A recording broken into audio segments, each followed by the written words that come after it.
Hi friends, welcome to Kanishti kitchen. இன்றைக்கி நம்ம chicken Pallipalayam எப்படி செய்கிறதுன்னு பார்க்க போகிறோம். இது ரொம்ப அருமையான ஒரு சைட் டிஷ். இதுக்கு மசாலா அதிகமாக தேவைப்படாது. ரொம்ப ரொம்ப சிம்பிளான மெத்தட். வாங்க எப்படி செய்கிறதுன்னு பார்க்கலாம். பேன் சூடானதும் இதில் 3லேருந்து 4 டேபிள் ஸ்பூன் ஆயில் சேர்த்துக்கோங்க.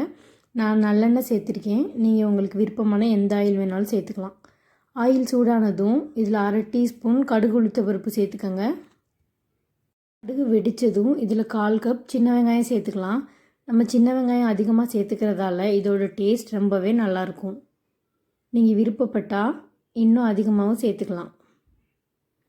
இது கூடவே ஒரு கொத்து கருவேப்பிலையில் சேர்த்துக்கோங்க. நல்லா ஒரு டைம் கலந்து விடுங்க. வெங்காயம் கண்ணாடி போல் வெந்து வரட்டும். நான் 250 கிராம் அளவு வெங்காயம் சேர்த்துருக்கேன். மினிமம் அந்தளவாவது சேர்த்துக்கோங்க.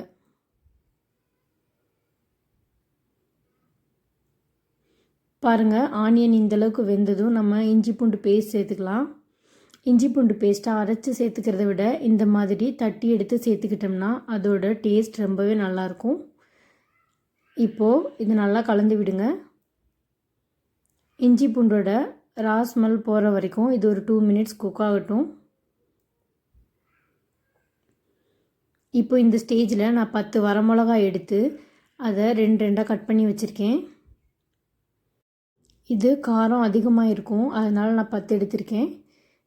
உங்களுக்கு அதிகமான காரம் தேவைப்பட்டால் நீங்கள் இன்னும் எக்ஸ்ட்ராவும் சேர்த்துக்கலாம்.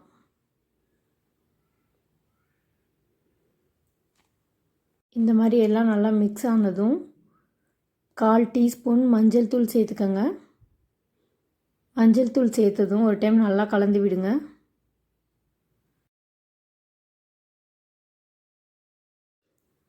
இது நல்லா கலந்து விட்டதும் நம்ம சிக்கன் சேர்த்துக்கலாம்.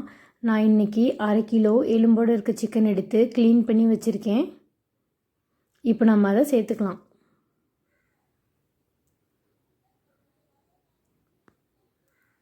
கொஞ்சம் மீடியம் சைஸ் பீஸாக கட் பண்ணி எடுத்துக்கோங்க.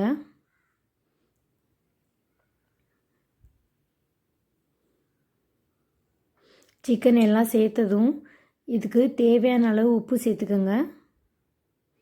உப்பு சேர்த்ததும் ஒரு டைம் நல்லா மிக்ஸ் பண்ணி விடுங்க. சிக்கன்லேருந்தே தண்ணி விடும், அதனால் நம்ம எக்ஸ்ட்ரா தண்ணி சேர்க்க அவசியம் இல்லை. சப்போஸ் பத்தாத மாதிரி இருந்ததுன்னா 1/4 டம்ளர் தண்ணி சேர்த்துக்குங்க.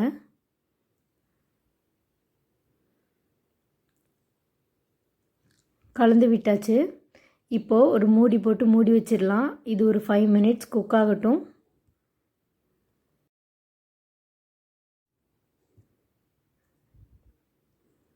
இப்போ ஓப்பன் பண்ணி பார்த்துடலாம். பாருங்கள், சிக்கன்லேருந்தே தண்ணி விட்டு வந்திருக்கு. இந்த ஸ்டேஜில் நம்ம 1/4 கப் இந்த மாதிரி நீளமாக கட் பண்ண தேங்காய் சேர்த்துக்கலாம். தேங்காய் சேர்த்தது ஒரு டைம் நல்லா மிக்ஸ் பண்ணி விட்டுட்டு மூடி போட்டு மூடி வச்சிடலாம்.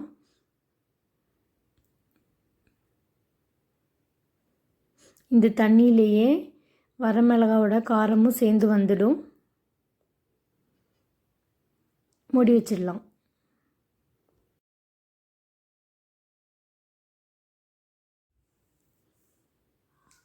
பாருங்கள், இப்போ தண்ணி கொஞ்சம் குறைஞ்சிருக்கு. இப்போ ஒரு டைம் கலந்து விட்டுட்டு இப்படி ஓப்பன் பண்ணி வச்சேன் வேக வைக்கலாம். அப்போ தான் இது நல்லா ரோஸ்ட் ஆகி வரும். சிக்கன் நல்லா வெந்துருச்சு. கொஞ்சம் ரோஸ்ட் ஆகி வந்ததுன்னா சாப்பிட்றதுக்கு டேஸ்ட் ரொம்பவே நல்லாயிருக்கும். இது ரோஸ்ட் ஆக ஆரம்பிக்கும் போது அந்த சின்ன வெங்காயம் சிக்கன் கூடயே சேர்ந்துடும். சாப்பிடும்போது ரொம்ப நல்லாயிருக்கும். பாருங்கள், இந்தளவுக்கு நல்லா ரோஸ்ட் ஆகி வரட்டும்.